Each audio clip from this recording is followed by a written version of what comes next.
Guys अब हामी गन्तव्य स्थलतिर लाग्छौँ। बाटो चाहिँ अहिले हिउँदको समय भएर धुलोसहितको बाटो ठिकै छ, खासै अप्ठ्यारो चाहिँ छैन बाटोहरू। यो अहिले हामी हिँडेको छ मासिराको वार्ड नम्बर 5 गोहर्क भन्ने ठाउँतिर हिँडेको छ अहिले। यो सबै बाटो अफरोड छ। यो बर्खामा चाहिँ यो बाटो हिँड्न सकिँदैन, अहिले मात्रै हो यो बाटो। सुन्तला खेतीहरू, काफल खेतीहरू, मौरी पालनहरू धेरै हुने गर्दो रहेछ।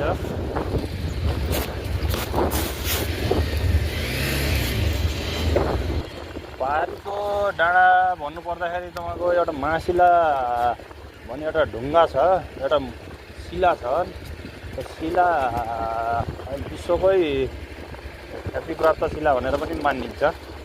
त्यसमा पूजा गर्नको लागि भक्तजनहरू आइरहनुहुन्छ। वर्षेनी त्यस्तो पूजा आज बिहा व्रतबन्ध त्यो पूजामा भइरहन्छ, त्यो शिलामा पूजा भइरहन्छ।